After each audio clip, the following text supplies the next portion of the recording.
正式開始，咁咧就最歡迎咧第二節嘅朋友啦嚇。呢一節嘅時間咧係11點10分至到1點鐘嘅。咁總共咧有31個團體咧係報咗名出席。咁咧就請大家留意啦。咁咧就我哋嘅擴音器咧同埋耳筒咧，0號咧就係現場版，1號係廣東話，2號英文，3號咧就係普通話。咁大家可以帶上嚟普通話，我帶到耳筒咧，我哋會有即時嘅翻譯嘅。咁而我哋今日咧嗰個發言嘅次序咧就跟大家嘅座位啊，一早已經安排咗。今日咧亦都有一啲旁聽嘅朋友啦，咁就提醒大家，旁聽咧同埋出席嘅都一樣咧，你嘅發言咧係唔受到咧係立法會權力及特權條例382章所定嘅保障同埋豁免嘅。同時間咧，你哋所提交嘅意見書咧係唔會受到該條例嘅保障同埋豁免嘅。所以咧即係話咧係嚴責自負嘅。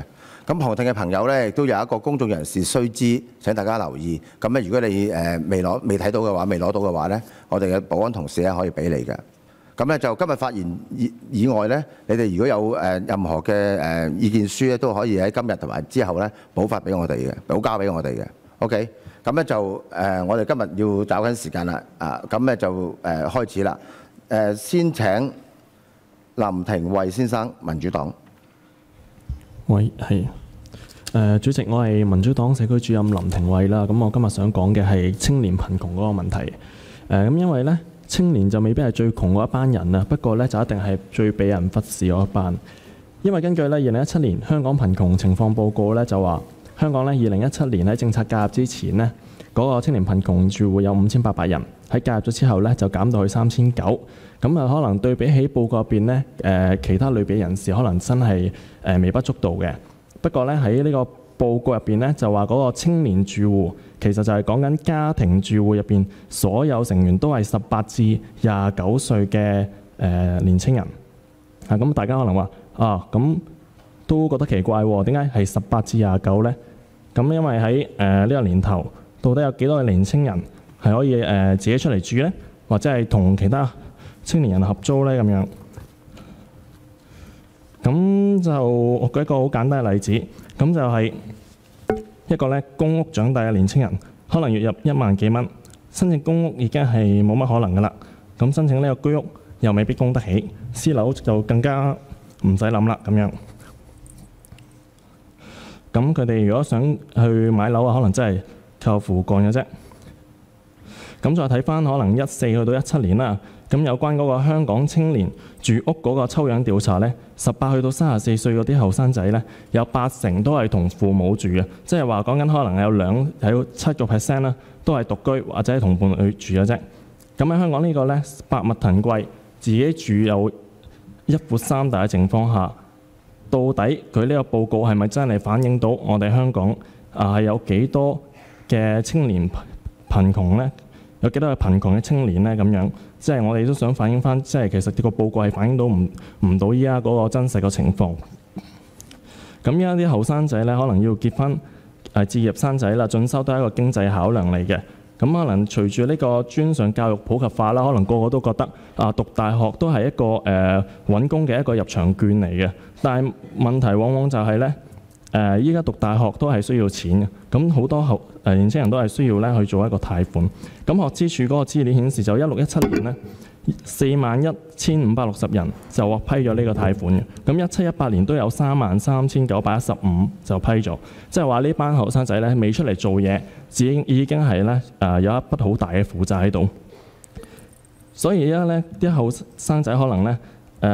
可能係唯有係靠父幹啦，即係有家庭內部嘅財富轉移啦，或者係成功置業，同時帶嚟一個嘅資產升值，加強咗呢個社會階級地位嘅咁樣。咁如果同我哋冇父幹嘅年輕人比呢，個差距越拉越大，貧富懸殊嘅情況咧都越嚟越嚴重啊！咁我哋都睇到，好，真係盡快完成。係啦，咁睇到咧，而家嗰個後生貧窮一代嗰啲後生仔咧，冇乜上流機會，輸喺起跑線上邊。咁想靠呢個命運去改變知識，改變命運咧，亦都係需要有一個負債喺度。所以咧，呢個往往就係我哋香港人而家嘅苦況。咁都希望咧，大家都關注翻青年貧窮嗰個真實情況問題。多謝主席。好，唔該晒。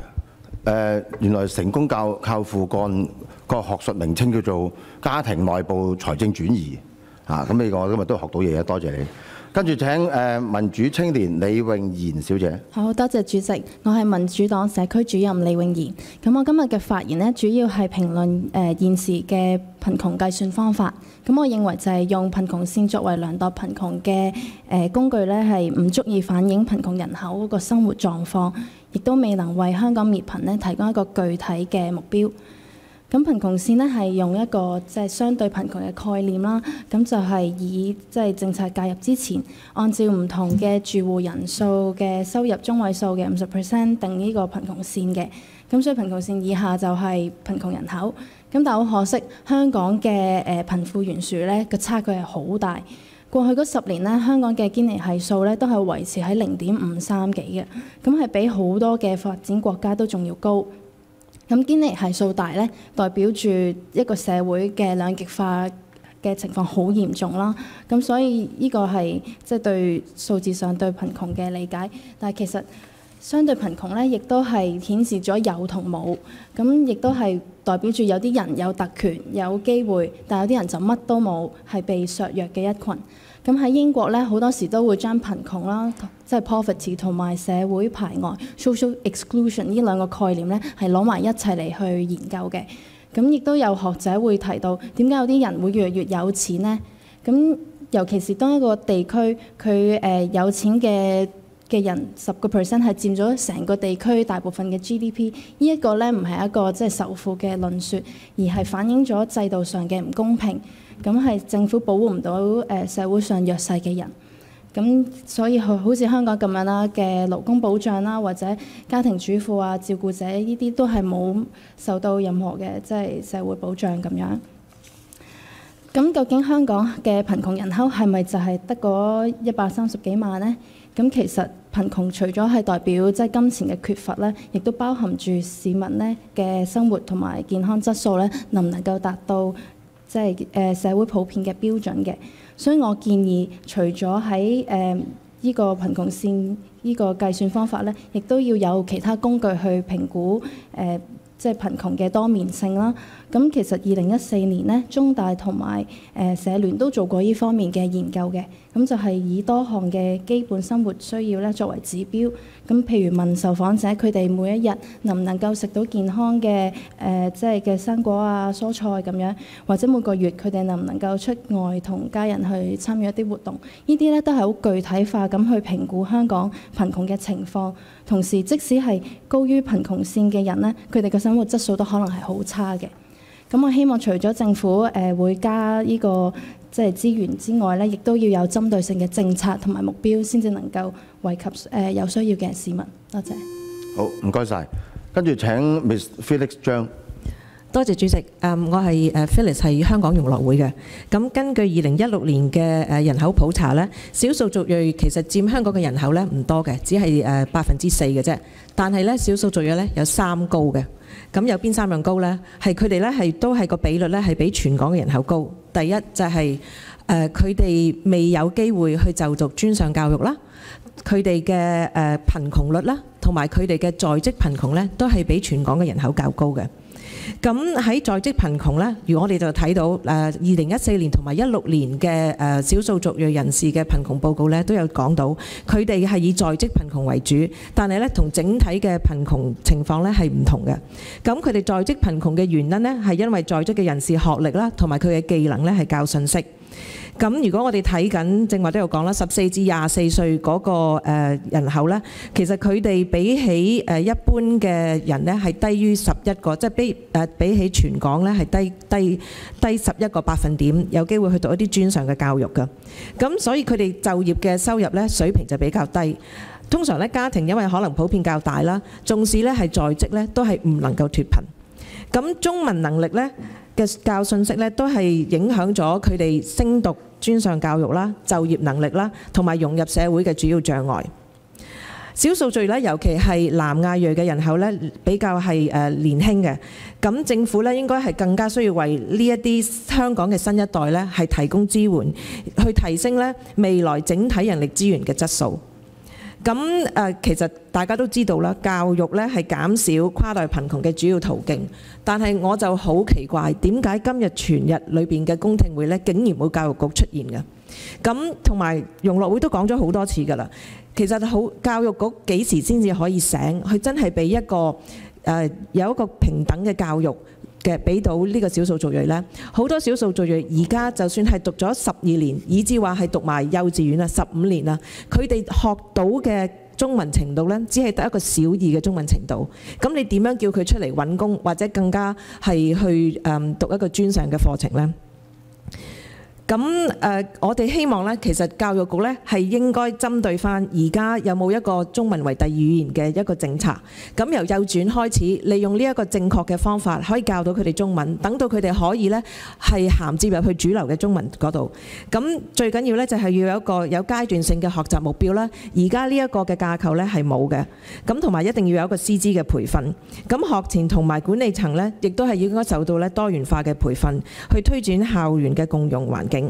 咁呢一個即係中文能力低呢，唔單止呢係對於接受專上教育啊，揾到一份好工，其實呢係令到佢哋了解子女嘅教育啊、社區參與啊，都係好大嘅影響。咁其實融樂會呢度呢，期望政務司司長帶領嘅少數族裔事務督導委員會呢，會針對呢一啲觀察，作出一啲唔係講緊扶貧啊，係一啲預防貧窮嘅措施，特別喺教育方面着墨。多謝主席。唔該晒 ，Miss Rabia。Good morning, everyone. I am Rabia Aslam, a Year 2 biomedical engineering student at the City University of Hong Kong. Today, I want to discuss the post-secondary education choices available for non-Chinese speaking students in Hong Kong.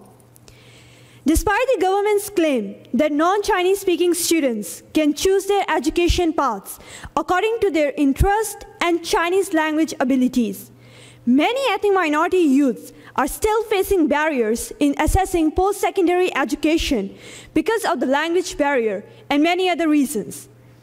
In addition to this, according to a research conducted by the Hong Kong Unison, it has been found out that some programs use Chinese as the medium of instructions, have compulsory courses taught in Chinese, do not accept alternative Chinese language qualifications, and even they use Chinese to interview candidates.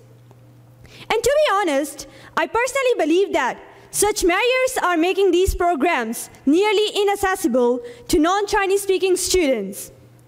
Moreover, the government claimed in 2014 policy address that non-Chinese speaking students may pursue different pathways according to their aspirations and Chinese proficiency. But in reality, students have very limited choices. For instance, when programs' medium of instruction, interview language, and accommodations on Chinese compulsory courses were analyzed, 71% of post-secondary courses are not suitable for students who do not speak nor write Chinese. And for students who can speak but cannot write Chinese, only 50% of the programs are available. There is an uneven implementation of the alternative Chinese qualification, and government really needs to examine courses or programs with unreasonable Chinese requirements that effectively preclude EM from applying.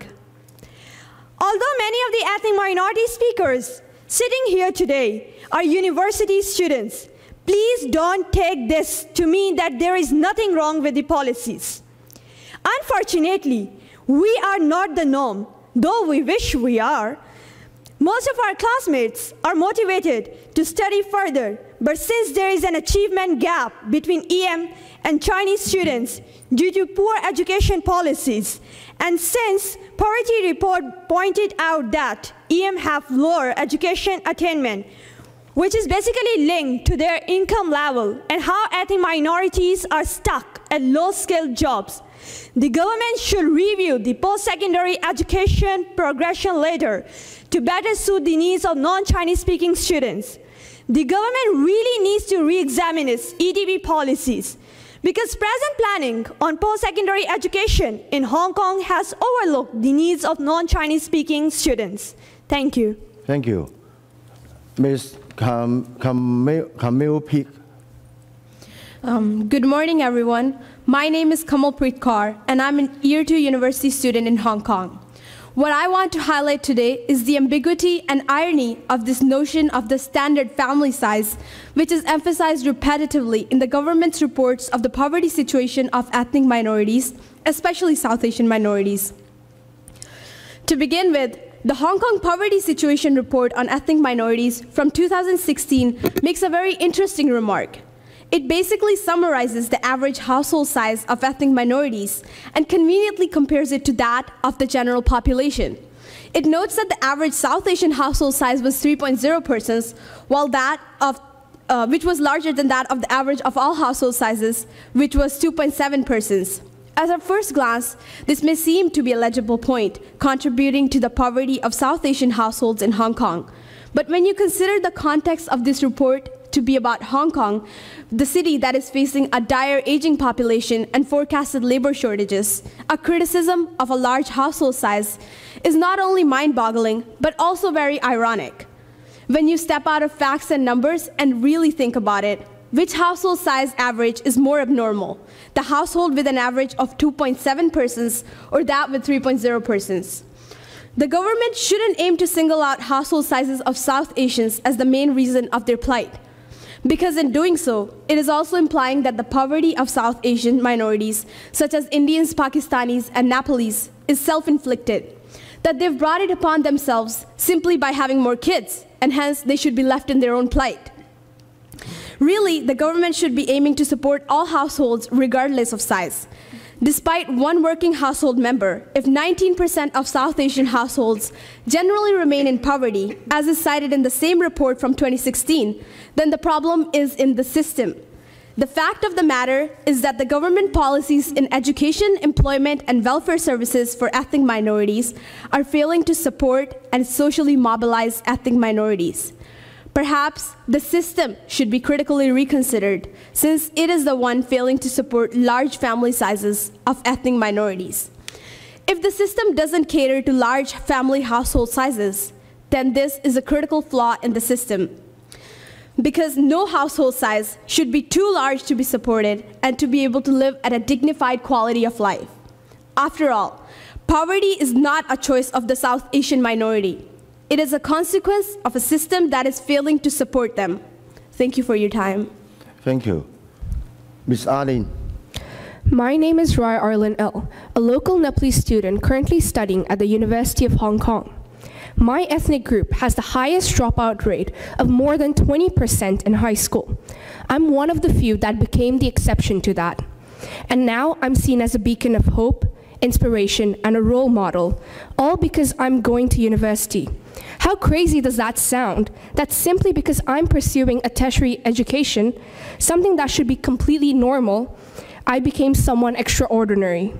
This happened because I'm not the norm here in Hong Kong for my community. And I can say that with the utmost confidence, as you have heard just a speaker ago say, that we are not the norm at all, and that should not be the case.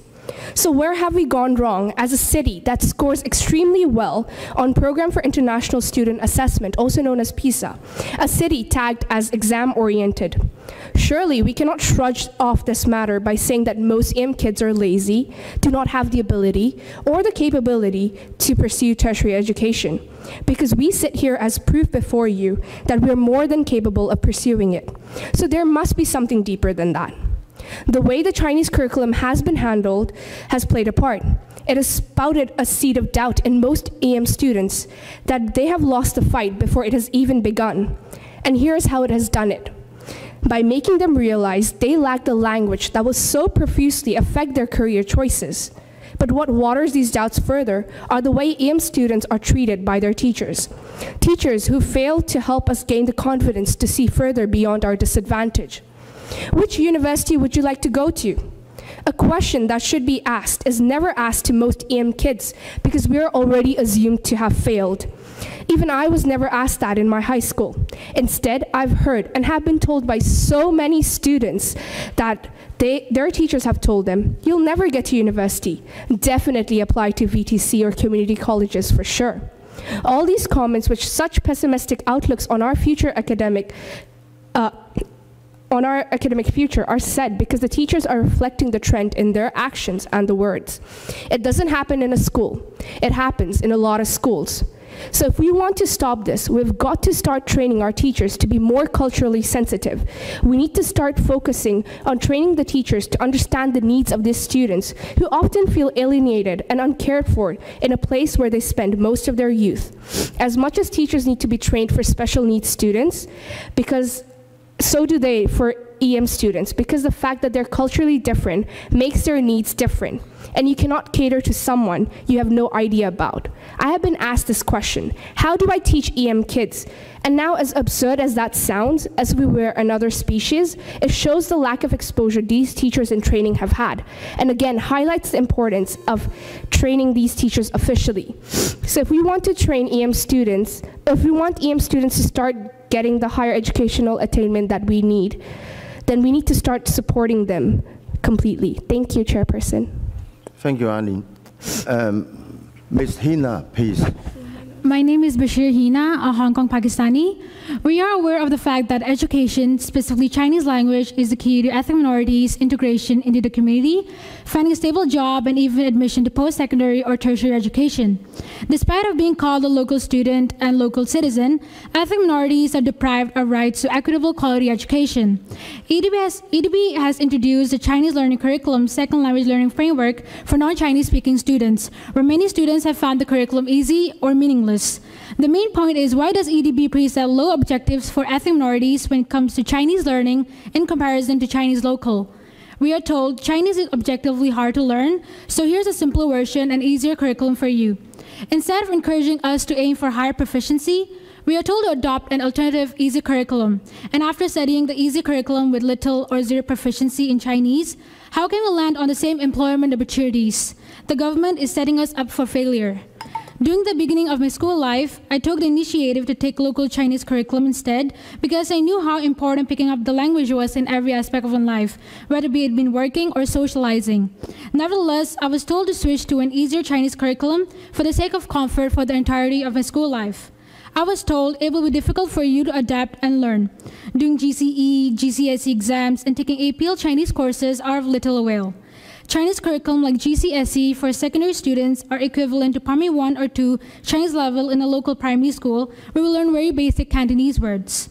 Chinese being called hard becomes an obstacle from us, which from my perspective is very misleading. I've also witnessed my learning curve deteriorating.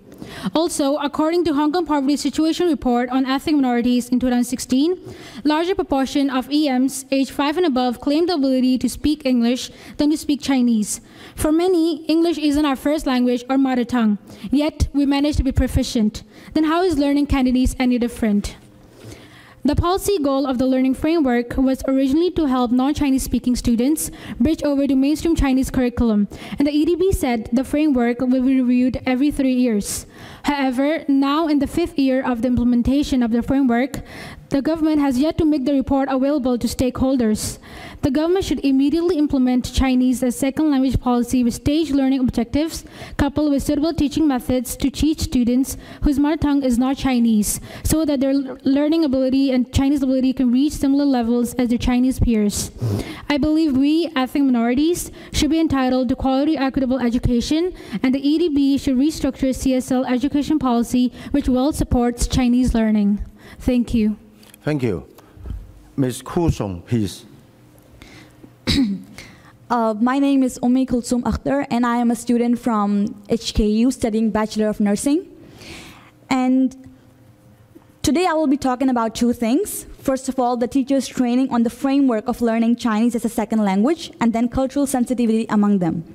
Now, we appreciate that the government has started to recognize the difficulties faced by ethnic minorities in Cantonese learning. But what is frustrating is the fact that the government thinks that it can use money alone to solve this problem. The government has poured money into the Chinese as second language learning framework for non-Chinese students, but it has not fully responded to their learning needs, nor assisted teachers in formulating effective learning strategies. Studying in a local mainstream secondary school, I got to see the problem firsthand. For my first 4 years of Chinese learning, I learned Cantonese sitting together with local Chinese students, but what has continuously been ignored is that learning a native language and a second language is not the same. That is also the reason why, even though I learned the same DSE syllabus with the rest of my class, but I was not able to perform even half as well as my classmates, even with my teachers and my own best effort. At the end of the day, I still had to sit GCE. Now, there are two problems that need to be highlighted here. First of all, there is no teachers training to teach Cantonese as a second language. When someone is learning a second language, they have to be taught from the very basics of it, such as the vocabulary and tenses, on which to base the rest of their knowledge from the syllabus. However, till now, the government has not provided teachers with training a standardized curriculum for teaching non-Chinese students. What needs to be done is that the ADB should take a more active role in formulating a long-term education policy for teaching Cantonese to ethnic minority students. The authorities should also provide adequate and systematic training opportunities and incentives for prospective teachers, in-service teachers, and schools, and consider raising salary points for teachers who have received professional training in teaching Chinese as a second language. Secondly, the government needs to do more to raise awareness about teachers' awareness about cultural sensitivity. I learned from my colleague, who is currently undertaking her degree in education at HKU, that future teachers are not taught cultural sensitivity as a core module, and the graphs would be similar in other universities. We are talking about a university that ranks 5th in the world and has a large percentage of international and non-Chinese local students. It is very important to increase cultural sensitivity of teachers in designated schools with ethnic minority students in order for the teachers to be able to understand the difficulty faced by ethnic minority kids while learning Cantonese and to be able to better assist them during the learning process. Thank you, Chairperson. Thank you. Ms. Iwaj. Good morning, everyone. My name is Ikra, a Year 4 student studying at HKU. Why does poverty exist? Why do ethnic minorities or youngsters have to go for low-income jobs? Factors are the opportunities some are provided with. Either they do not have options to choose from because of the language barrier some might face in the workforce, or the requirements are something they cannot fit in. Again, where is the loophole? The Hong Kong government sets the standards really low for ethnic minorities in primary and secondary schools regarding the Chinese subject. I know many people and have a few classmates whom Chinese is not even at fundamental level, and I wonder why. It is all due to the reason of what have been taught to them throughout their primary and secondary level.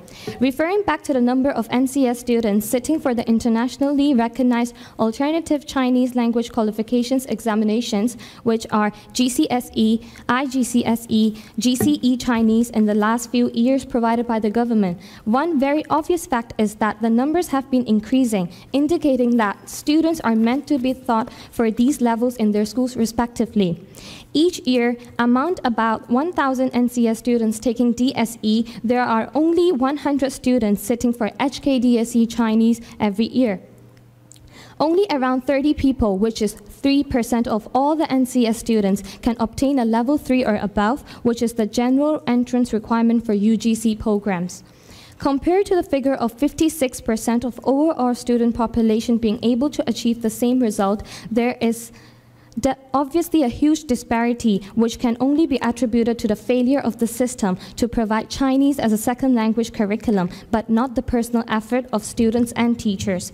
At the same time, we also have to face the stereotype that many Chinese people have for us in Hong Kong, including the teachers thinking that we do not have the ability and are not capable of learning Chinese. But think this way, English was also a new language for us. Shouldn't Chinese be easier for us to catch up with, given the fact that the environment we are surrounded by? Provide us with the opportunity first.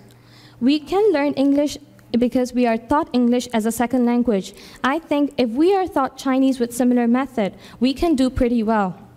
All I would say from my experience is that the spoken of many South Asians is way better than reading and writing ability. Why? Because people can catch pick up speaking and listening aspect of a language through the environmental exposure, but reading and writing requires proper formal training. Last but not the least, if we are not taught Chinese well, it affects our further education and employment opportunities, and it will affect the long-term quality of the life of us and our children. Thank you. Thank you very much. 我哋覺得你得。The next one is How. Thank you. Good morning. My name is Mohammad Rohel, Pakistani born and raised in Hong Kong. Having gone through the local education system, here from a kindergarten with lots of non-Chinese students, I have certain experiences and have heard of injustices and discriminatory acts, specifically regarding kindergarten. There is evident discrimination in the admission process. A lot of EM parents I know have struggled with getting their kids into Chinese local kindergartens, perhaps near their home for better accessibility or convenience. However, most of these Chinese kindergartens do not accept EM students. For example, in the 2017 and 18 school year, over half of the EM children attending kindergarten are concentrated in 77 schools, with 60% or more of the student body being EMs.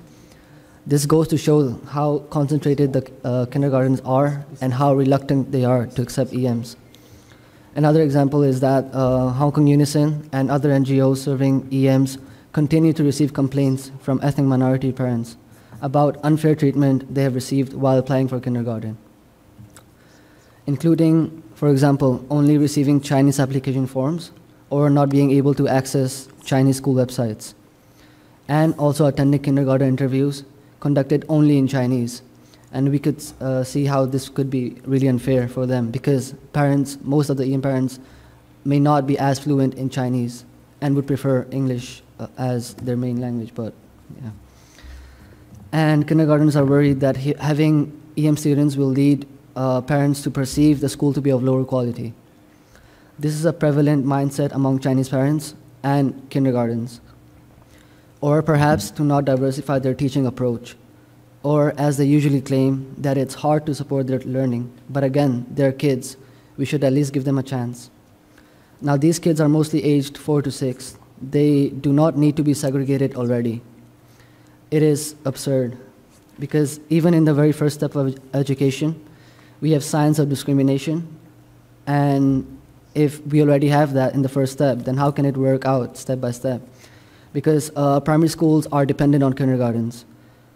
Because when kids go to primary schools, they are already expected to know how to communicate in Chinese and be able to handle different subjects in Chinese.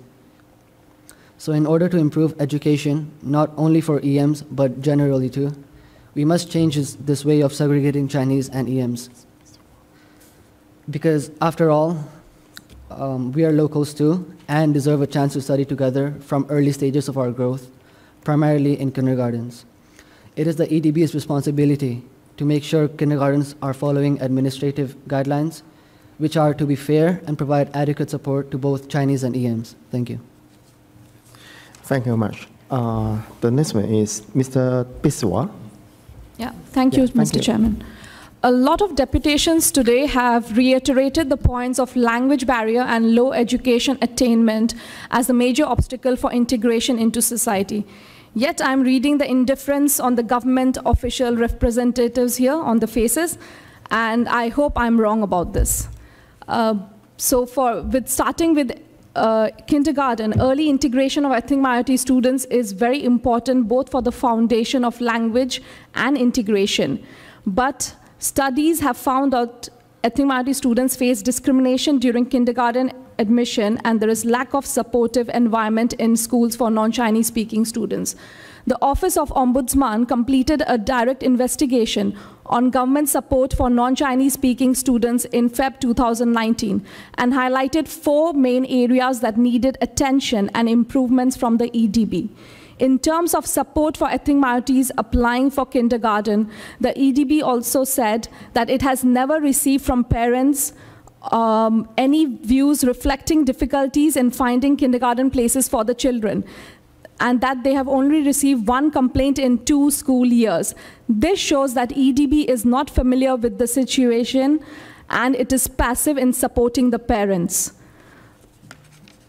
the government should step up the monitoring and the support measures regards to admission procedures and the admin guidelines which are given to all kindergartens which are under free kindergarten policy.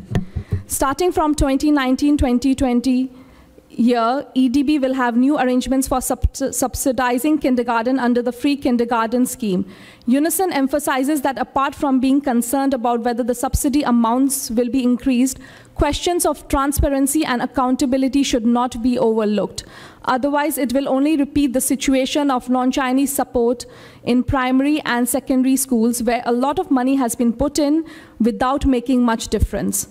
The performance indicators of kindergarten indirectly guide schools to teach a low level of Chinese to ethnic minority students. In the book of performance indicators, there is a point under domain 4 which states under language ability and under cognitive development, it refers that the mother tongue development of children who are mostly taught in mother tongue language at kindergartens. And kindergartens should not use the same performance indicators to assess children's learning in a second language. Since kindergarten applies to the PIs in teaching and in self-school evaluation, EDB should clarify if they are suggesting another performance indicator on language ability of ethnic minority children whose mother tongue is neither English nor Chinese. Such statements actually mislead kindergartens to teach non-Chinese students to a lower Chinese level. De facto segregation still exists in former designated schools with over 80 to 90% of student body who are still ethnic minorities. Effective measures should be taken to eliminate the de facto racial segregation in public education system. The EDB should review and revise Box 7 and Appendix 3 of the application forms for Primary 1 allocation system, which indicates that applicant child cannot use Chinese as medium of instruction, while Appendix 3 is a list of schools which traditionally admit only non-Chinese speaking students. Thank you. Thank you very much. The next one is Ms. Kenneth. Thank you. Good morning. I'm Asif Kainet, a Hong Kong-born Pakistani and a first-year student at the University of Hong Kong. I would like to bring your attention to the issue of ethnic minorities, EMs, being aware and satisfied in relation to the welfare aspect. In the Poverty Situation Report of Ethnic Minorities 2016, South Asians stood as the largest group at 30.6% of EM population. Many EMs who were consulted indicated that they know about the Social Welfare Department when they apply for Comprehensive Social Security Assistance, CSSA, or Old Age Allowance. However, they do not know about other services provided by the Social Welfare Department. We are aware that the Social Welfare Department has made an effort to promote their services to EMs by translating information and service leaflets in EM languages, which are available at service centers and also online. But it is promotionally approach from the government helping EMs to raise their awareness of availability to such services. We are really thankful to the government to be taking this pioneer step in publishing leaflets and newsletters to assert their help and services to specific groups. But do you really think that this primary approach really reaches the EMs? None of the families I know have ever got information about services through leaflets. Do you have any data on how many EMs have read or go through services or scheme leaflets? Or do you really think that these are just numbers on many leaflets which are being published? When we talk about welfare, we do not only consider it to be related to financial assistance, but indeed social aid and services in the community. Another issue that I would like to bring into the limelight is interpretation services. As revealed by EMs, when they approach the service counters and centers operated by Social Welfare Department, they are seldom offered interpretation services, even though there is a communication gap between EMs seeking services on one hand and frontline staff providing the services on the other hand. It was suggested that the frontline staff of Social Welfare Department should proactively find out the interpretation services which are required. 因為唔係個個人都可以講到廣東話。I would like to say that it is better to use sometimes of like Social Welfare Department to look for interpretation services rather than using and understanding the concern raised by ethnic minorities over and over again. For EMs who can speak English but not Chinese, frontline staff of government departments appear to have impression that these EMs do not really need interpretation services. However, ethnic minorities sometimes feel that the government departments do not even speak English quite well and are not able to understand their English. This is seriously affected the quality and adequacy of service provided. Furthermore, there is a tendency of frontline staff or try to avoid this language barrier by asking the EMs to go to another section of the department. So this way, the service users are rotated between the departments and centers without any actual assistance. How can the government assure that this doesn't happen in the community and services are well provided upon request? To conclude, apart from the language barriers, low awareness and another reason for the low utilization by the government services by EMs. Many EMs are not aware of their rights to use public services or do not have any idea about using public services. Discussion with EMs and non-EM stakeholders also reveal that publicity of government services through established channels could not effectively reach EMs, which could be the reason of EMs' low awarenesses to the public services. Therefore, I would like the government to enhance their sensitivity on the behavior and the needs of EMs. Thank you. Thank you, Kenneth. 因為廣東話真係好難學嘅我。Okay, the next one is Lisa. Thank you very much. I am Nisa, a Year 2 student of HKU. I want to talk about segregation because it is an experience that my community is familiar with. We are ethnic, religious, and cultural minorities trying to navigate a society that doesn't really know us, despite being a part of Hong Kong's historical fabric for decades.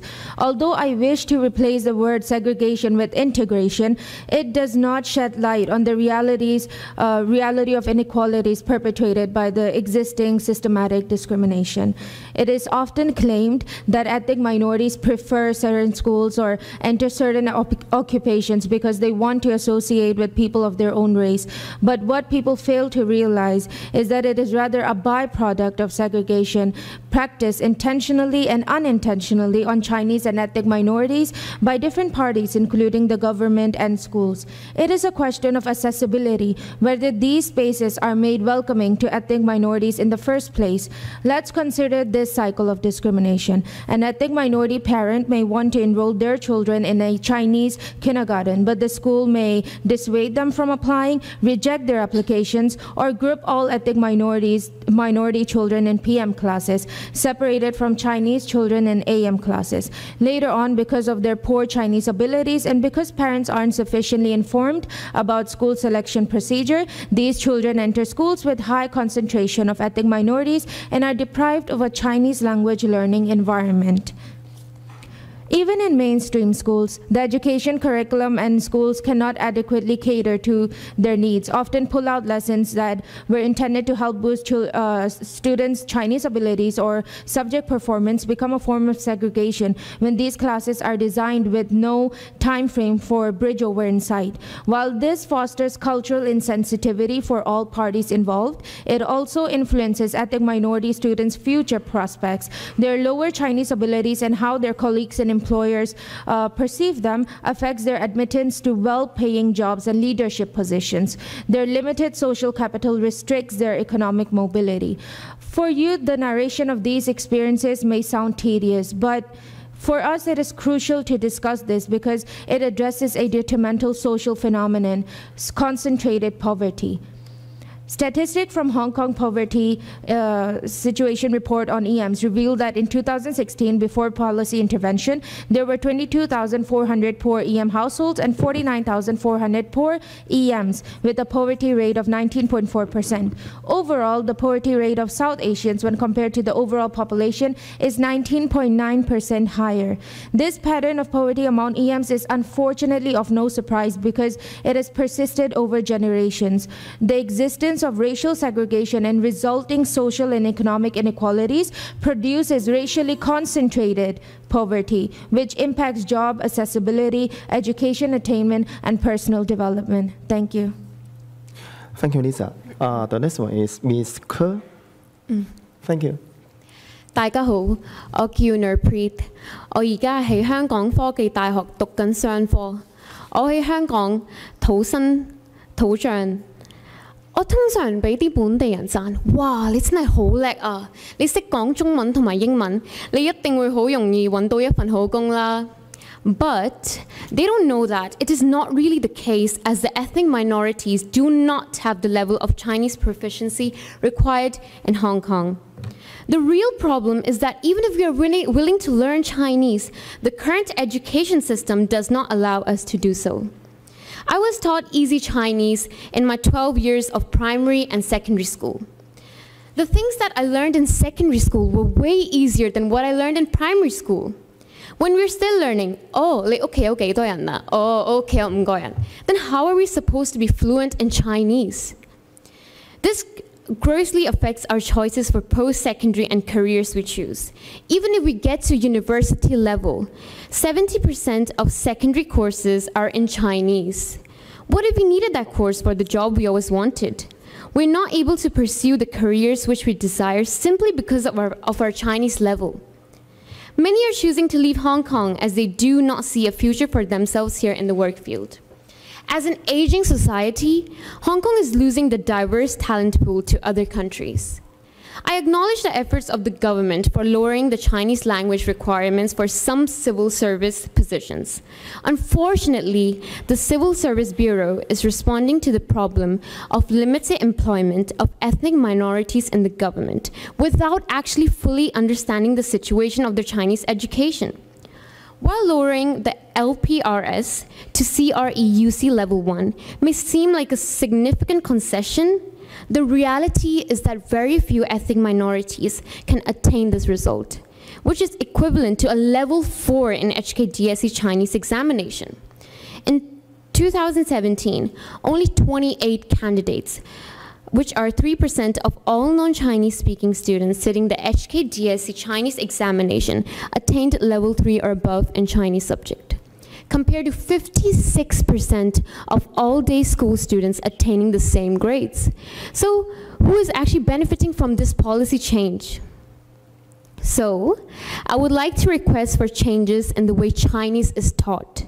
More importantly, we need to have reasonable required level of Chinese proficiency, taking into account the situation and current education system. Let's not let our young talents who have major potential to thrive in the future to leave Hong Kong. Thank you so much. Thank you very much. So touching. The government have many questions to answer. The next one is Sid. Good morning, everyone. My name is Siddhartha. I am currently a student at the Hong Kong University of Science and Technology, and I would like to share with you all how general segregation in society and ineffective Chinese education for ethnic minorities limit upward mobility for Hong Kong EMs. The problem starts at kindergarten and continues into our working lives. The segregation starts early on in kindergarten, where kindergartens tend to have a stigma against EM children, starting to put them in separate classes or rejecting their applications based on race.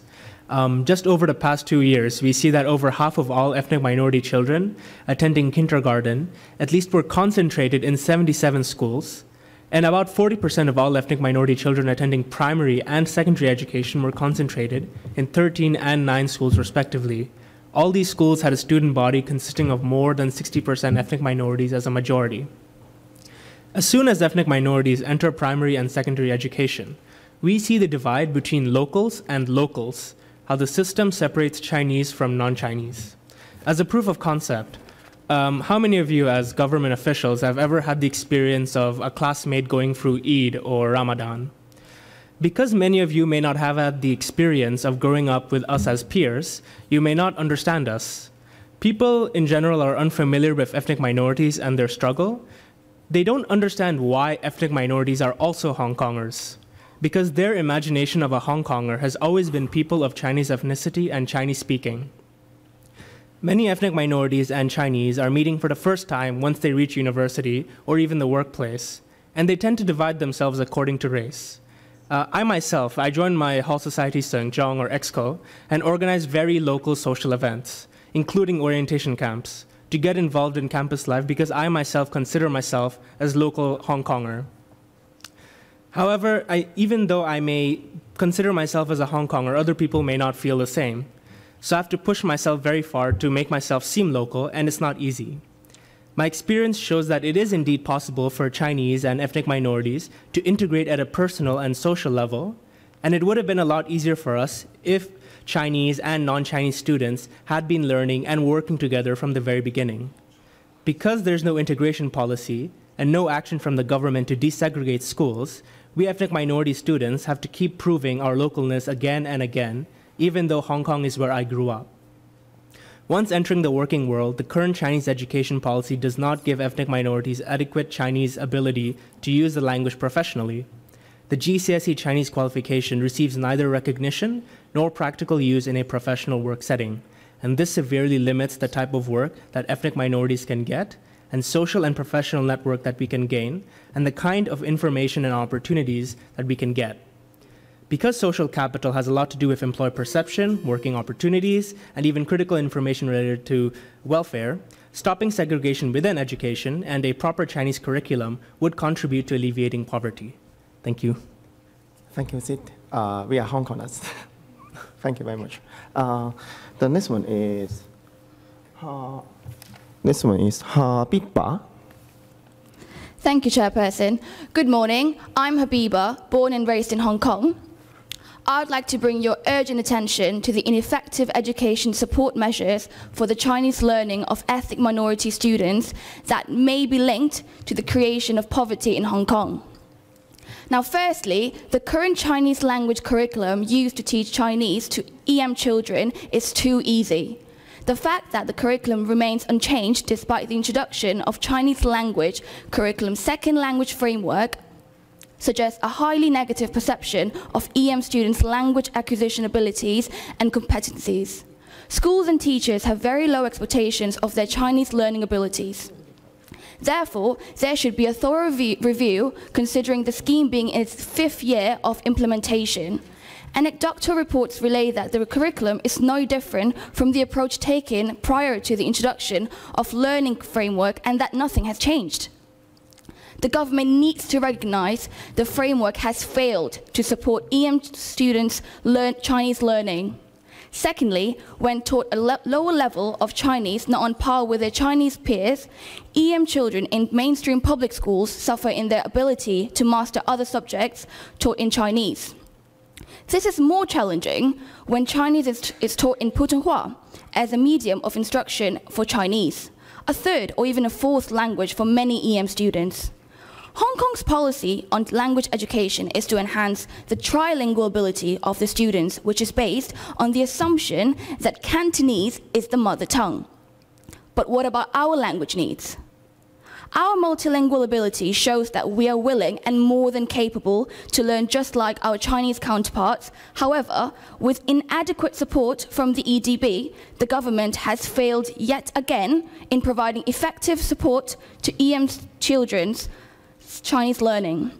Now lastly, according to Chief Executive Carrie Lam's 2017 policy address, Chinese history has been introduced as an independent compulsory subject for the junior secondary level.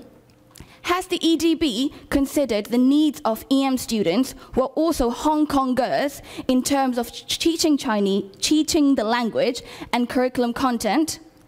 Since EM students will be facing difficulties learning the subject, the EDB needs to address this issue with concrete and workable solutions. The government again has failed in providing support to EM students' Chinese learning.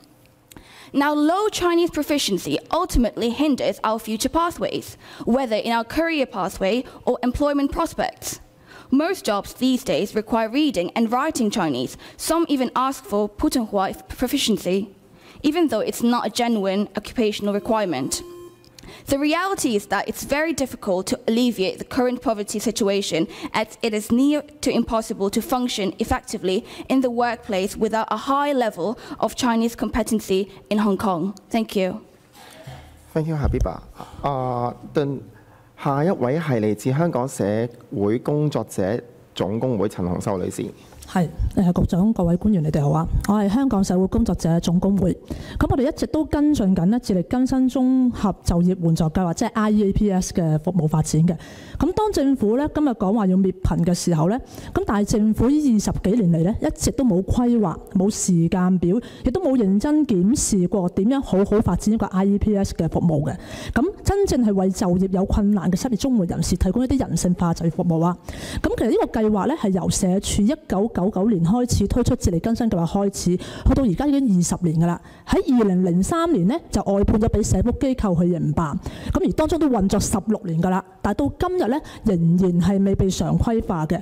咁其實 IPS 本身呢，用社會服務嘅概念，就希望呢係可以從呢個個案啦、小組工作啦、社工作咧，係協助失業嘅綜援人士咧係揾到工嘅。咁就唔係好似勞工處咁樣咧，人肉轉介機器咁樣做到嘅。咁當然仲需要有政府嘅政策配合啦，增加啲可以俾一啲學歷唔高啦、技能唔多啦、體能或健康欠佳嘅人士去揾工嘅。咁甚至乎亦都要政府配合咧，係改變一啲嘅僱主嘅聘用心態同埋憂慮咧，係甚至乎學習台灣咁樣制定一啲政策，由政府帶頭咧聘用一啲有限制但係仍然有工作能力嘅人士，就唔係喺度叫咧，好似頭先第一節咁樣咧，叫話王者咧去揾下勞工處咧就去揾工咁就得㗎。嗰啲係解決唔到問題嘅。一陣間都可能我會超時去講一講現實嘅實際環境，點解咁多人揾唔到工？咁所以就無論你推出咩政策，如果政府唔怕係做唔到嘢啊。咁所以都請局長一陣間咧都為第一節王者佢嘅頭先你嘅刻薄言論咧，唔該你致歉或者道歉啊，因為而家王者而喺出邊咧係好難過咁樣喊緊。作為曾經係社工嘅局長，希望你都認真地思考，你需唔需要認真落地了解民間疾苦啦。咁我繼續講翻關於 IUPS 嘅計劃啦嚇。咁本身咧，成個計劃咧，其實一直都去到舊年先開始正式係有規定有社工嘅存在嘅。咁其實過往呢16年嚟咧，其實每2至3年就投標一次，當中係嚴重嘅人手流失。我哋喺舊年咧收集咗23間嘅營運單位嘅問卷，喺2015年至2017年咧有49% 嘅社工流失，非社工嘅職級咧有110% 流失。去到2017年至2018年個計劃進行一半咋，已經有28% 社工已經走咗啦。咁成個計劃不斷有人走，不斷有人走嘅情況之下，究竟連社工自己啲員工，即係協助人嚟揾工嘅員工都自身不保守，點樣去幫助其他有就業困難同埋限制人揾工呢？呢一度我都想局長真講講成個服務嘅發展方向同埋個計劃啦。咁另外啦，我而家就要開始講一講有6大類別，點解去揾勞工處、揾僱員再培訓局都揾唔到工？呢啲都係要係政府正視。如果你解決唔到呢啲嘅問題嘅話咧，其實佢仍然咧係揾唔到工嘅，或者亦都係滅唔到貧嘅。包括有一啲係長期作為家庭嘅照顧者，佢哋係距離呢個社會已經脫離咗好耐，但由於佢哋一路無私嘅付出照顧家人呢，其實係需要有人去協助佢哋明白點樣慢慢轉換個身份，點樣重新重投社會。我舉個簡單前線同工嘅例子，有2母女，本身個女孩就係一個隱蔽青年，一路去到18歲都唔肯揾工，去到21歲、20歲都繼續唔肯揾工。媽媽單親咗好耐，照顧好耐，亦都冇能力去揾工，直至到有同工同個媽媽好好地溝通，講翻俾佢聽，其實工作嘅意義或者當中對女兒嘅影響，慢慢媽媽行出第一步，去面對翻佢過往嘅傷痛、過往嘅成長嘅困難，開始願意去揾工作，亦都成功地透過同工同僱主嘅洽商，增加僱主聘用一啲可能長期冇嘢做過、冇工作經驗嘅人士，佢終於翻到第一份工。當佢翻到第一份工之後，佢個女呢就開始望住呢個勤力工作嘅媽媽，開始就喐動啦。佢開始願意向呢個就業市場邁進，係嘗試報一啲嘅展翅青見課程，之後亦都係喺 NGO 度咧做一啲實習嘅工作。而家已經係全職工作。其實呢啲例子都係講緊呢成個就業服務唔係純粹揼錢或者增加啲咩勞工處啊，或者係其他嘢，而係講緊需要人性化嘅同工資源。包括都有好多中年轉業嘅人士，其實佢哋唔係唔想揾工，亦都係一樣面對緊。其實佢哋過往嘅技能不能再使用，而坊間亦都冇足夠嘅工種係俾佢哋去做，來來去去就係保安啦、清潔啦，而售貨員都唔請佢哋，或者有啲初模都嫌佢年紀大，何況講緊50幾歲至60幾歲嘅人士呢？我都想問羅局長，究竟你即時諗到有啲咩工種係適合呢啲學歷低啦、工作技能唔夠啦、年紀大啦，亦都唔係大到60幾歲，我當50幾至60幾歲嘅人士啦，身體健康狀況亦都可能欠佳啦。呢啲人士究竟有咩工種啱佢哋呢？咁其實過往同工真係要花好多心機、好多努力，係幫助佢哋明白咩工都試下啦。因為多一個工好過你做咗綜援啦，綜援嘅錢真係唔夠使，但係當中要用嘅時間要有幾多呢？但係唔係冇成效，不過真係需要政府抌資源同埋有規劃，亦都需要同工建立一個好好嘅就業發展服務嘅配套同埋發展方向。呢一度都好希望羅局長回應下，究竟點樣去為呢個服務長遠嘅發展係去計劃嘅？唔該。好，因為我仲有幾位朋友呢，我哋要把握時間啦，因為呢一節嘅時間有限。接住落嚟係黃花女士。阿花住喺天水圍嘅，有一個小朋友而家讀緊4年級嘅，但係佢都唔想，但係我都想俾佢學到佢想學嘅嘢咯。佢而家喺出邊學緊鋼琴啦，而家嗰邊就要學費減免俾低收入家庭嘅。咁而家係收得好便宜嘅，係600蚊嘅，係比較平。但係而家喺屋企係真係冇錢買琴俾小朋友練習咯。所以對小朋友都有啲阻礙啊。有時會諗到學校嘅嗰啲興趣班係比較平嘅，其實都唔平嘅。例如學校有啲小提琴班啦，都要1200蚊，大概係8堂嘅，大概就學到2個月左右咯。但係呢個價就係已經可以學到鋼琴6個月咯咁樣，因為而家小朋友嘅英文係比較差嘅，所以要喺出邊補習，都係比較慳咯。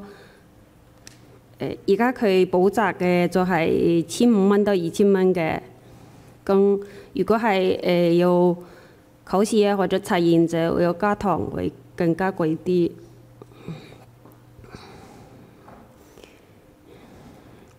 因為而家都跟唔到小朋友嘅功課啦，而家啲功課都係越嚟越難嘅，間中都要同佢跟緊啲功課，但係都要摩擦，所以都係幫唔到小朋友睇功課。見家長嗰時，你老師都會同我講小朋友嘅成績退步咗啦，就會問我有冇俾小朋友喺出邊補習，都會俾啲壓力俾我哋家長咯。為咗小朋友嘅成績，所以都會有俾小朋友喺出邊補習嘅，但係唯有就係減少其他嘅家庭開支咯，都好似係話每個月都有睇下嗰啲煤氣費單啦、電費單啦、水費單嗰啲咯。如果係太貴嘅，俾唔到錢嘅，都唯有係拖住先嘅。小朋友都想小朋友都有同我講過，佢想學其他嘅課外活動啦，想學其他運動啦，但係屋企都係唔夠錢俾佢去學，要量力而為嘅。希望政府能夠資助小朋友發展佢想學嘅嘢，因為而家係啲教育唔同咗嘛，唔係使到書，要發展喺其他方面，所以希望政府考慮到唔同嘅資助模式，幫助小朋友發展，減輕基層家庭負擔。唔該。謝謝你阿花。小朋友聽你解釋話，可能屋企唔夠錢嘅時間，佢明唔明白㗎？有。多謝你。接住落嚟係the next one is Sama. Thank you very much. Thank you, Chairperson. Good afternoon, everyone. I'm Salma, born and raised in Hong Kong. I would like to touch upon the employment of ethnic minorities within the government and how its method of recruitment with regards to Chinese language proficiency requirements, LPRs, may be linked to the creation of poverty in Hong Kong. The current Chinese LPRs for most grades and entry ranks within the civil service are to obtain at least level 1 in use of Chinese in the Common Recruitment Exam, CRE. However, most ethnic minorities are unable to attain this level of Chinese proficiency due to the inadequate language support in the education system.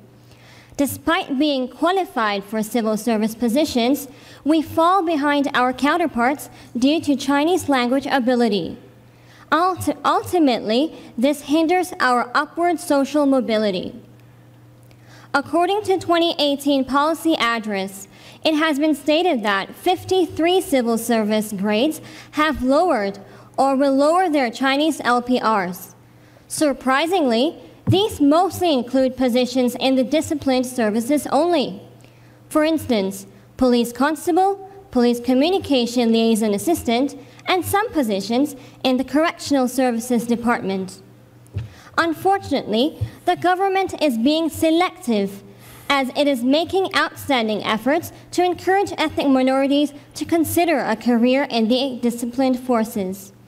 But why should we only be limited to disciplined services? We're surely capable of doing more.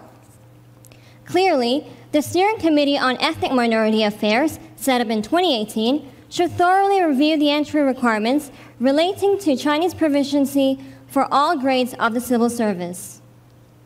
The ethnic minority representation in the civil service should increase.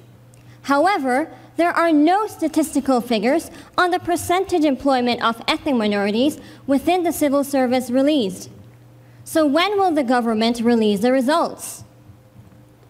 The civil service needs to be diverse and inclusive at all levels. Drawing from different backgrounds and experience will ensure diversity of thought, increase innovation, and prevent cultural disconnect.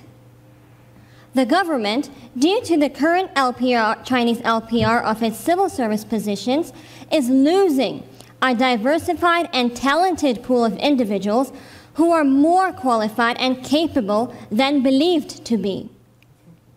Providing us opportunities to climb up the social ladder will alleviate by far the current poverty situation in Hong Kong. Thank you. Thank you much. 下一位係嚟自觀塘兒童權利關注組何玉英女士。係唔該主席。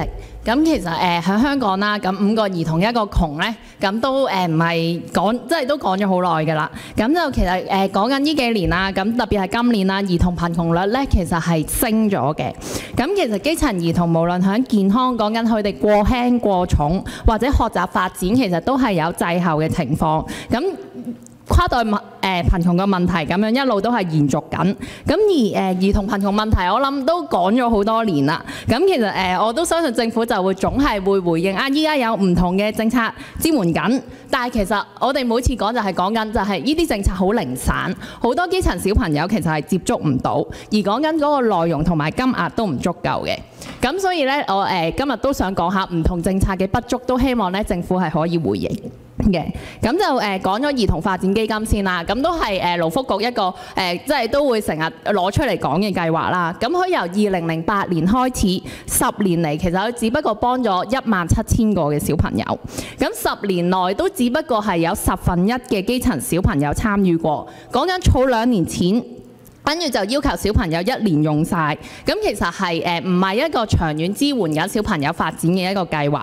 咁而好多家長其實都反映呢，其實嗰個限制好大。其實可能小朋友根本就一路都冇參加啲咩課外活動，突然之間可能要佢1年用一筆錢咁樣去參加一個新嘅活動呢，其實又唔夠，即係可能學1年咁唔學落去，其實係冇乜用嘅。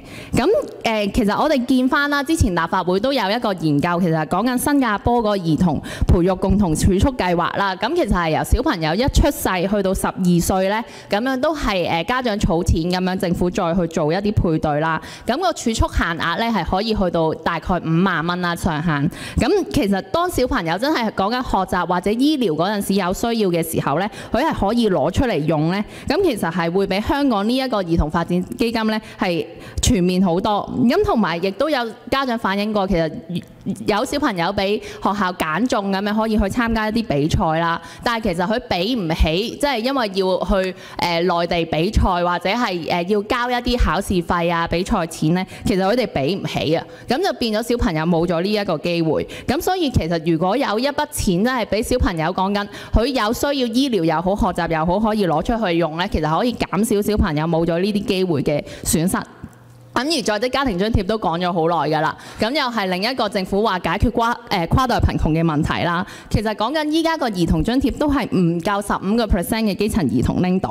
咁而過往一路講緊，可唔可以所有攞緊書簿津貼嘅學生都有呢一筆津貼啊？咁勞福局同埋教育局咧，其實都係不斷向我哋推波咁樣。呢個係教育局學生資助係教育局，跟住在職家庭津貼就係勞福局。咁其實到咗依家都係未回應到我哋嘅。咁係啦，咁而學生生資助綜援其實都冇時間去講啦。咁其實我好想講嘅咧就係，其實政府就算訂立咗貧窮線之後咧，其實係唔代表係處理緊一啲貧窮問題嘅。咁而兒童事務委員會好似依家成立咗，俾咗個希望我哋咧，原來發現半年先至開會一次。咁係啦，咁所以我哋希望咧今日政府咧都係可以係回應我哋係真係有一個真心處理兒童貧窮嘅問題，去訂立翻一個減少兒童貧窮嘅目標，同埋咧係響扶貧委員會或者兒童事務委員會當中咧係真係有個小組係真係處理緊兒童貧窮嘅問題咯。唔該晒。唔該晒。接住落嚟係李紅女士，嚟自觀塘關注兒童貧窮小組。好，大家好，我屋企係住觀塘區，一家三口咧，有一個女到有一個女咧讀 K3，先生咧年紀大就難揾工，而家咧就做緊倉務員，每個月嘅收入咧就大約12000蚊。我哋咧上年就搬去觀塘區安泰村，每月租金咧就2000幾蚊。小朋友咧就讀緊幼稚園，九龍灣啟義村嗰度。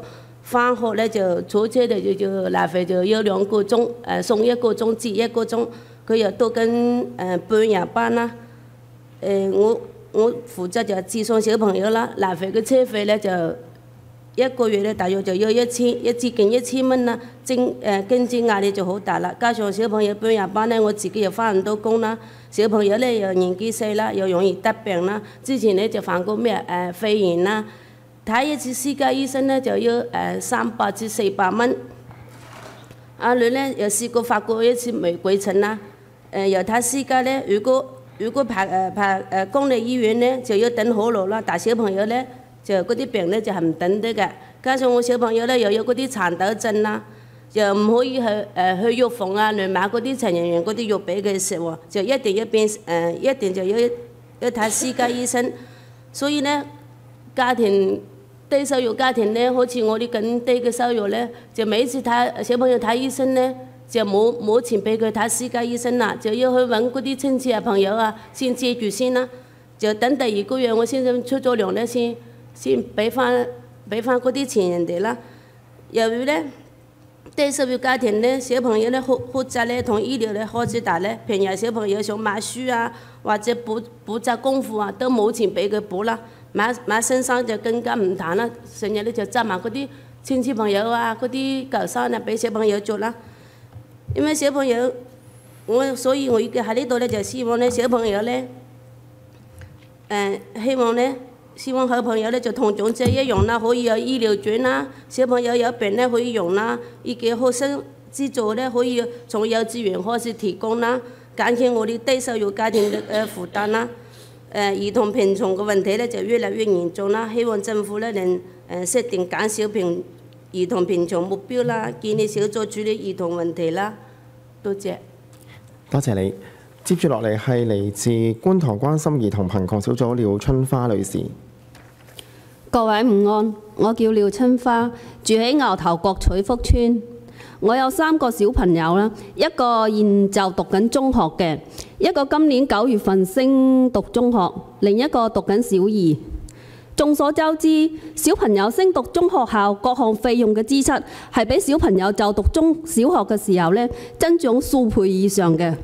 但係好遺憾，政府一直漠視小朋友升中後嘅各項需要，比如交通費方面，12歲乘坐巴士就無法享受半價優惠，小巴更係一直以來都無法享受半價。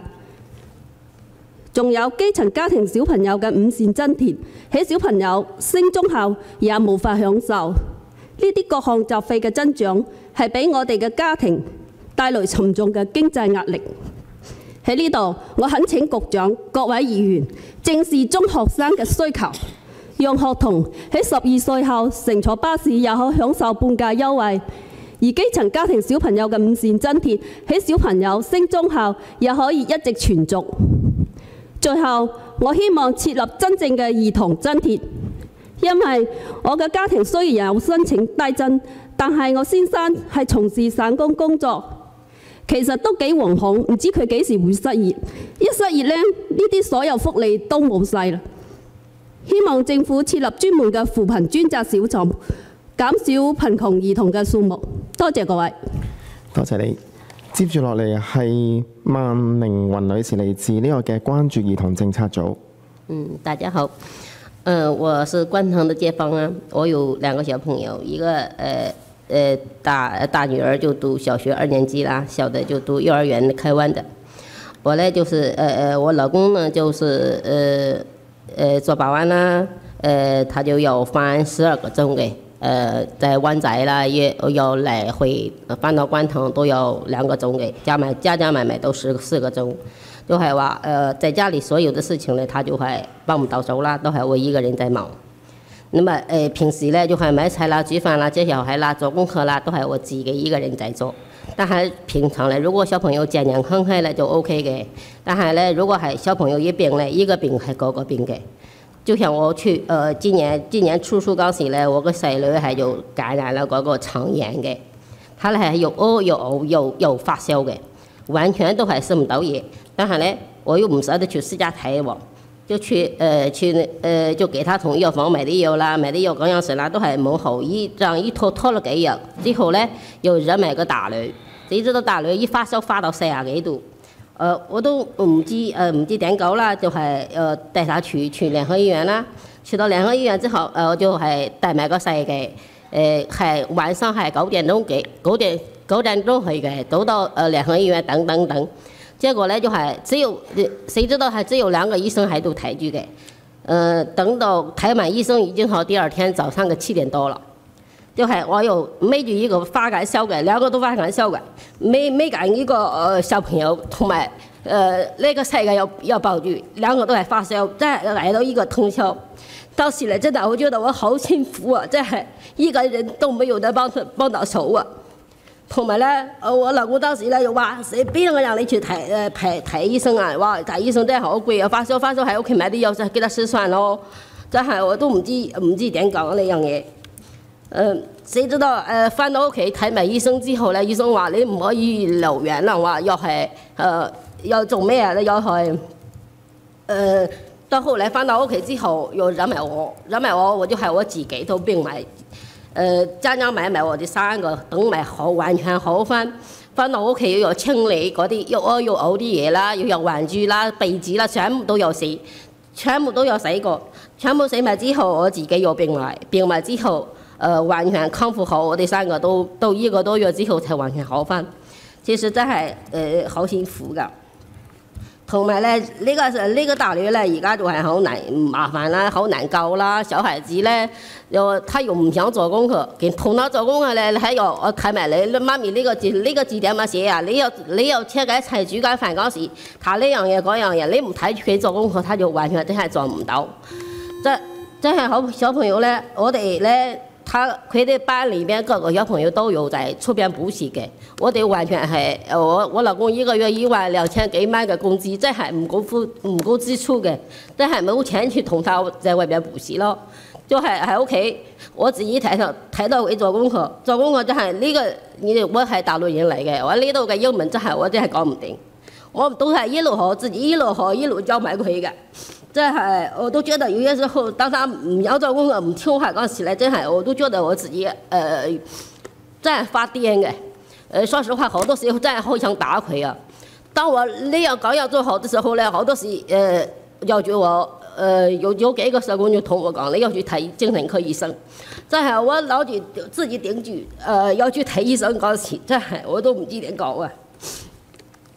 好，就是點啊萬女士，多謝你，你嘅意見我哋聽到啦，多謝你。接住落嚟係朱成愛女士，都係嚟自兒童政策關注組。大家好，我叫朱成愛，現在住在觀塘區，家裡有2個小朋友，其中1個讀小學2年級。我今天要爭取的是：一、西方政府增加剛出生0歲至12歲兒童醫療券，比照長者醫療券，每個兒童每年每人至少2000元。因為兒童是祖國的花朵，是國家的希望，青少年是国家的栋梁之才。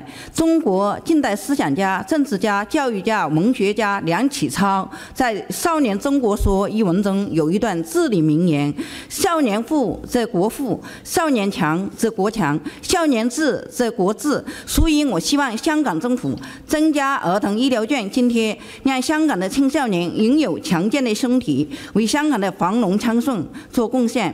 小朋友从刚出生至3岁之前最容易生病，而且小朋友生病来得及，好得也快。一人生病，全家人忙碌。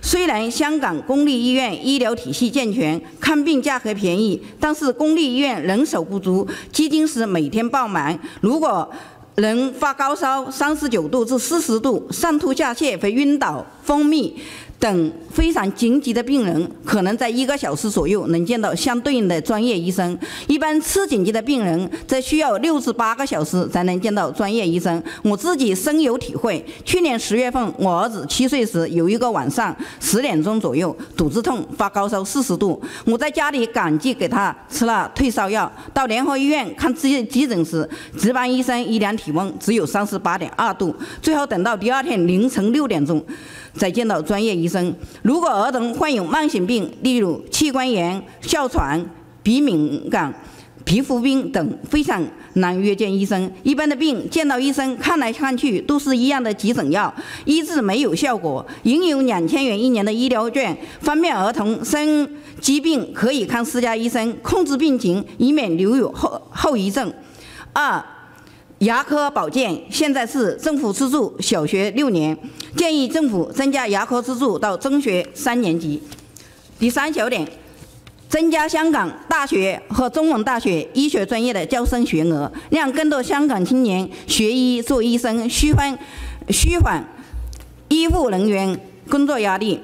第2大点，希望政府增加小1至中学3年级在校学生课后兴趣班的津贴，因为青少年参加兴趣班的学习和应有一门音乐、美术、舞蹈、体育、武术等特长，有利于提升自信心，有利于培养做事的耐心，有利于培养高雅廉雅的个人气质，有利于提高审美能力，有利于提高生活情趣，减小青少年犯罪机会，让青少年生活工作变得丰富有趣，让忙碌的学习和工作有一个休闲或放松的途径，让每一个学生从小1至中3年级在校学习9年时间，有机会在读书的学校每周上一堂音乐、舞蹈、美术、体育等兴趣班的课，让每个中小学生人人平等，有一份政府资助，学有一个的特长，有可能长大了因这个特长养家糊口。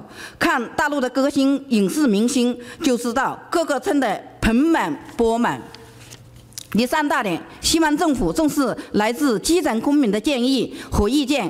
我上网查到，香港现在有大大小小的体育馆520个，可是知名的体育运动员我只知道李慧诗，可想而知，每一年体育馆的维修费或保养费是一大笔开支。建议香港政府除了建公屋，让香港人民安居乐業以外，希望政府停止建造大型建築工程，停止填海造地建公屋，好啦，破壞生態朱女士，你嘅意見我哋聽到啦。接住落嚟係嚟自於兒童權利關注小組謝湘文女士。係，大家好，我係來自觀塘區嘅街坊，我有2個小朋友，一個讀中2，一個讀小1。我先生呢係做技工嘅，大概一個月就收入2萬蚊，屬於係貧窮線下嘅家庭嚟嘅。我哋而家係租住劏房啦，每月嘅租金呢6000蚊。其實經濟呢都好緊張嘅。但係我哋申請學生資助嗰度呢，就只可以攞半額咯。書簿津貼呢就好少嘅。小朋友呢冇5線資助啦，學校嗰啲活動呢都冇資助嘅。我個大女呢都好生性嘅，佢就知道我哋啲錢咧好緊張啦，從來都唔會向我同佢爸爸要求太多嘅。佢唔會要求出街食飯啦，同埋買鞋咧都會買幾十蚊對鞋啦，同埋佢病咗咧，佢都唔會睇醫生嘅。同埋佢就係買嗰啲成藥食嘅啫。同埋佢而家咧升讀 Band 1嘅中學咧，佢由小學可以考頭幾名嘅，但係而家咧變到啲成績跟唔上啦。同埋佢都會主動同我講話想補習英文嘅同埋數學嘅。但係出邊嗰啲補習費又比較貴啦。我只可以比較俾佢去嗰啲社區中心啊，補習嗰啲平嘅嗰啲英文班啦。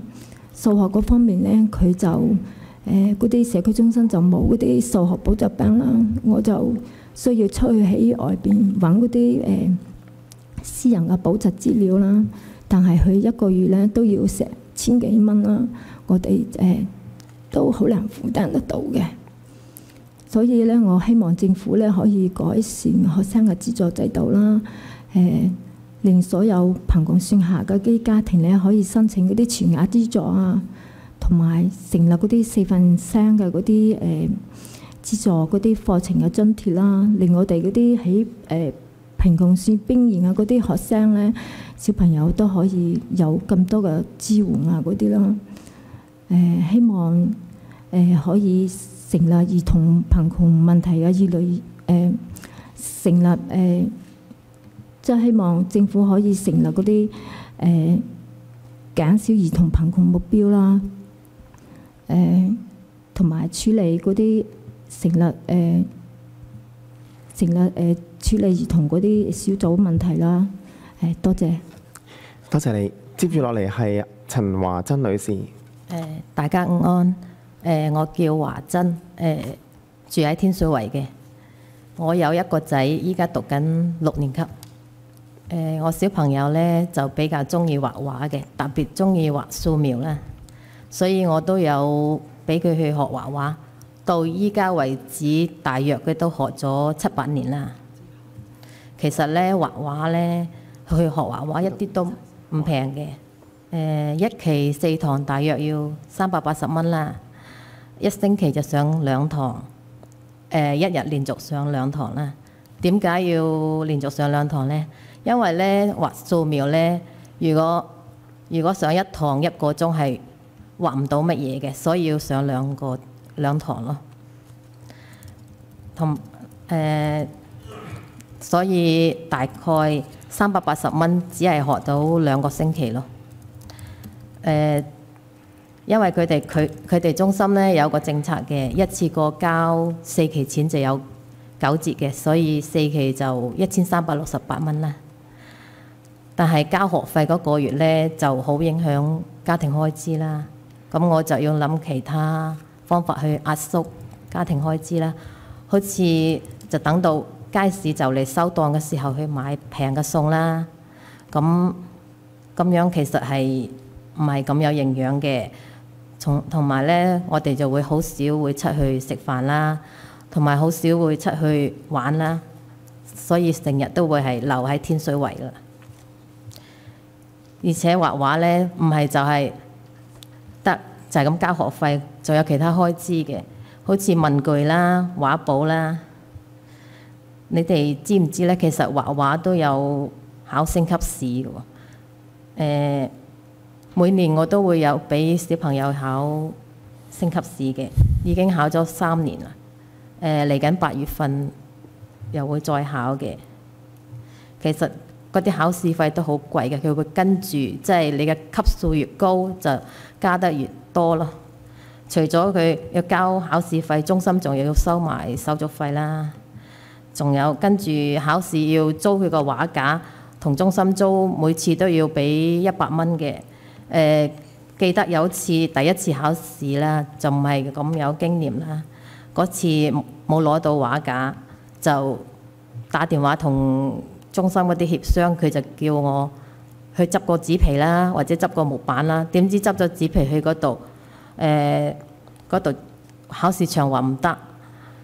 好在有間文具鋪開咗，我又買到過去俾個仔考咯。嗰次咁好彩俾佢考過咗啦，其實都好驚險嘅。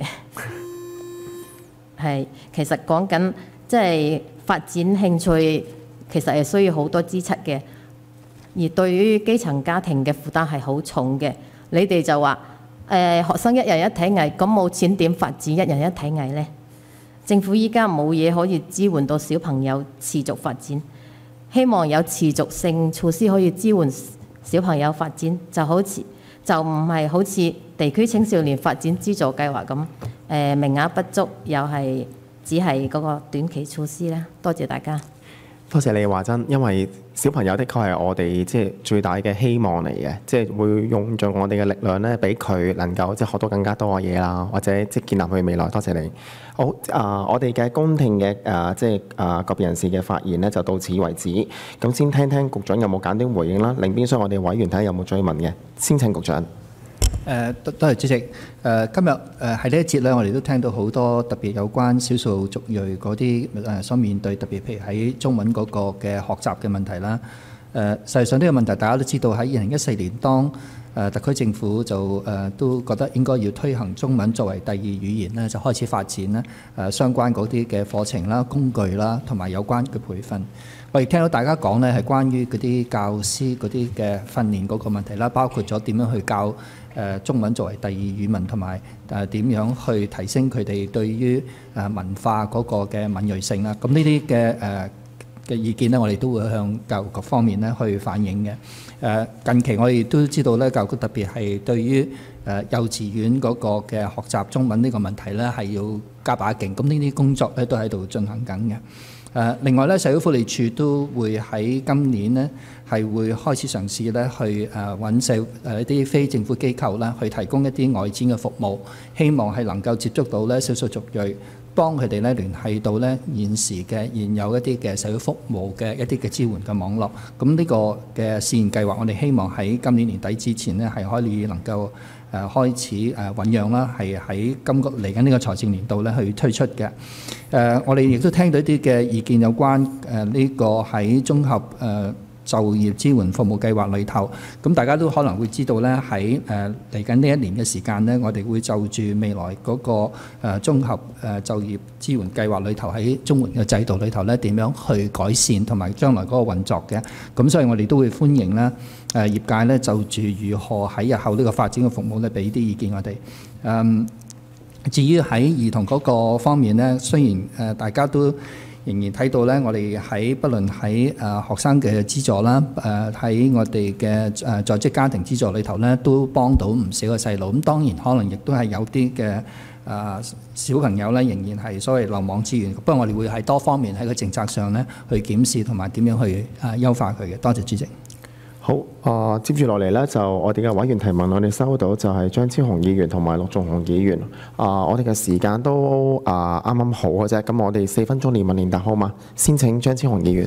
好多謝主席，首先多謝咁多位團體嚟到啦。呢一節我哋聽到比較多少數族裔啦，同埋兒童嗰方面嘅關注同聲音啦。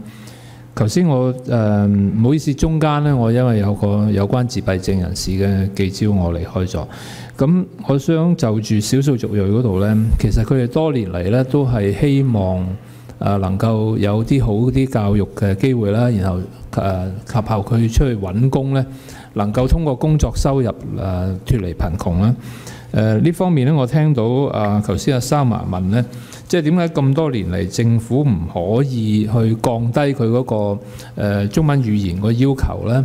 淨係得嗰13個職系咧，同埋有關政府究竟嗰17萬公務員裏邊，你哋聘用咗幾多少數族裔，尤其是係講緊南亞裔嘅人士咧？呢個數字唔知局長掌唔掌握咧？喺嚟緊即係政府有冇一啲嘅措施係令到呢啲少數族裔，我哋講緊係貧窮嘅少數族裔咧，喺香港佢個就業機會，尤其是喺政府聘用嗰度咧，喺政策上會有任何嘅改變咧。另外有關即係兒童方面咧，其實多年嚟我哋兒童嘅貧窮率都唔係即係改善得好多。咁尤其是團體都指出啦，今年個兒童貧窮率咧係比即係我講緊2017啦。對於16嚟講咧，嗰個係上升嘅，呢個都係最新嘅數字啦。你2018年嗰個報告都係講緊17年個數字。咁喺呢個咁嘅情況底下，政府除咗即係嗰個10年先幫到萬幾人嗰個嘅兒童發展基金之外，有咩措施？即係你呢個在職家庭津貼亦都飽受批評啦。將嗰個工作時數同兒童津貼掛鈎，呢個已經係一個苛政啦。係咪有咩政策會改善？可以大幅將兒童嘅貧窮率降低？正如即係英國曾經做過一啲指標啦，而家蘇格蘭亦都有個指標咧。佢哋話2030年咧要將兒童嘅貧窮率咧下降到低過10%以下嘅，即係當然係講緊政策介入之後啦。咁而家我哋咧仍然係講緊17.5%嘅。你有冇一個目標去降低兒童貧窮率咧？請局長。主席，我而家可以提供多啲資料咧，就係喺現時政府嘅公務員嘅職系咧，係降低咗佢中文語文嘅能力嘅要求咧，已經係53個㗎啦。實際上呢個亦都係回應緊喺社會上嗰個嘅聲音啦。不過就住有關公務員裏頭係請咗幾多不同嘅族裔嘅資料咧，因為我哋基本上係冇搜集呢個嘅資料嘅，咁所以呢個資料係不能夠即係未能夠可以提供，即係等於我諗將係咪可以開始搜集咧，局長？因為呢個都係關於少數族裔佢哋能唔能夠通過政府嘅工作咧，得到一個合理嘅收入。主席，我理解公務員事務局係會睇呢個問題嘅。因為喺好多年前咧，因為過咗條法例有關呢一個種族歧視同埋殘疾歧視之後咧，就好多資料因為擔心咧，就係會構成係所謂歧視嘅成分，因為要先證明咧呢個資料本身係喺所謂聘用嘅過程係必須嘅資料，咁所以喺好多年前呢啲資料就已經冇，咁所以我諗話張議員都知道，就算好似殘疾人士嗰個資料就係而家個數目一路下降，其中個最主要原因咧就係我哋基本上冇搜集緊我哋公務員咧嗰個殘疾嘅資料，咁同埋呢個少數族裔嗰個資料同樣地，不過我都理解咧就係公務員事務局喺呢個問題咧係會探討嘅。兒童嗰邊有冇俾多1分鐘回應啊？主席，就正如喺上一節我都係咁回應㗎啦，喺嗰個所謂減貧嘅目標咧，現時政府係冇呢個計劃去做嘅。或者我哋第3節同埋第4節，我哋下晝仲有2節嘅公聽會咧，都係一個好嘅時間嘅追問。接住落嚟係陸頌雄議員。多謝主席。都多謝咧咁多位出席嘅團體同埋代表同埋個人人士啊，即係都表達到對貧窮嘅問題嘅關注。特別我都聽咗好多咧係關心即係小朋友跨代貧窮同埋啲少數族裔嘅問題。其實香港嘅貧窮問題咧，即係如果用聯合國嘅標準，香港冇絕對貧窮嘅嚇。不過個相對貧窮咧相當嚴重，因為貧富懸殊好嚴重。有一批人咧好有錢。咁啊，因為肥到流油嘅，咁啊，相對咧有一班嘅人咧就有個相對嘅貧窮，咁再加上咧社會嘅競爭好大啦，咁其實各種嘅需要咧都係需要與時俱進嘅嚇。如果唔係咧，特別係小朋友下一代，佢好難喺呢個咁激烈嘅環境之下咧，競爭嘅環境之下咧，佢點樣去裝備自己咧？點樣喺佢成長嘅過程裏邊對自己有信心咧，訂立到志向目標咧？我想問嘅一個問題咧，就係我想問下局長咧，係我知道呢個話題咧，可能係勞福局主力嘅，但係實際嚟講咧，教育局咧去協助小朋友嘅貧窮問題咧，其實都係唔能夠忽視嘅。甚至乎佢包括轄下嘅即係學生資助辦事處啦，佢嗰個而家嗰個書簿津貼嘅標準咧，係為人非常詬病嘅。因為金額係少，門檻又嚴。咁一個就係我最想問呢，就係問局長，即係勞福局局長同教育局局長喺呢方面呢，有啲咩協作嘅工作做緊。同埋呢，我知道政府呢比較難去訂立一個即係滅貧目標啊。雖然冇我哋國家咁有魄力，咁當然國家嗰個一個絕對貧窮嘅標準呢，又未必能夠直接對比。咁但係我覺得咧，嗰個魄力係要嘅，能唔能夠定一啲咧小朋友嘅一啲喺學習上嘅支援嘅啲配套嘅標準咧，特別你話有兩樣嘢我聽到好清楚，一個就係一生一體藝嗰樣嘢。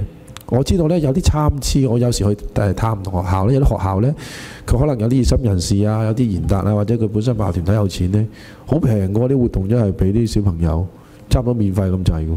有啲可能咧弱勢啲學校咧，就可能係呢方面嘅活動係少啲嘅。咁呢方面政府點樣可以支援呢？另外就係小朋友功課補習嘅問題，未必個家長有時間有能力去照顧細蚊仔嘅功課嘅，亦都有一啲咧，如果你出去補習嘅話咧，都真係幾貴。政府係咪能夠喺功課輔導嘅方面咧，都提供一個即係最起碼嘅支援同埋配套呢？唔該，主席。請局長。主席，我會將議員嘅意見咧向教育局去反映嘅。我理解咧，特別喺嗰個嘅書簿津貼嗰個制度裏頭咧，教育局都不時係睇緊現時嗰個嘅制度有冇地方係需要優化。咁呢個意見我會向佢反映翻。主席，我想問下勞福局局長羅博士咧，同教育局局長嗰邊嗰兩個局中間有啲咩協作嘅工作，能夠喺即係跨代貧窮或者兒童貧窮嗰方面有啲工作就係做緊嘅呢？有冇補充，局長？主席，當然咧，大家有分工，亦都有合作嘅。咁當然喺過往裏頭咧，喺關愛基金咧都有唔少嘅項目係針對有關學童，特別面對一啲低收入家庭嘅兒童嘅。咁呢個嘅工作，我相信將來都會繼續，會大家會去協商同埋點樣去改良個工作。好，唔該晒。最後就我問個短問題啫，因為其實咧就首先真係好感激今日好多位嘅朋友，少數族裔嘅朋友喺呢一節咧，其實好俾心機去俾問題，我哋希望局長聽到，可唔可以局長講多少少，或者可唔可以承諾一啲嘅，即係起碼俾佢哋唔好失望而回啦。喺少數族裔方面嘅支援，又或者頭先你講話中文好難，又或者甚至乎有好多機會同一個叫做可能係一個融合啊，一個中文嘅學習等等有關嘅，喺勞福個角度有冇嘢可以幫到手？我相信頭先主席你嘅問題咧，主要都係針對喺教育嘅環節啦，特別係由幼稚園一路上到去中學嗰個學習中文嘅情況。自從2014年之後咧，教育局呢方面咧不斷都係作出努力。不過我相信大家係需要時間啦。咁係咪能夠做得更加好咧？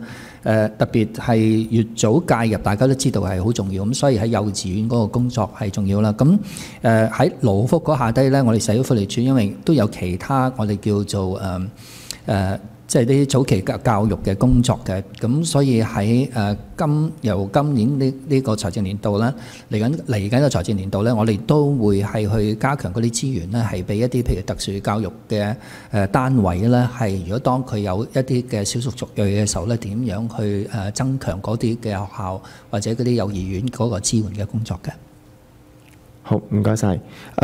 好，首先我哋再一次感激今日嚟到俾意見嘅咁多位朋友。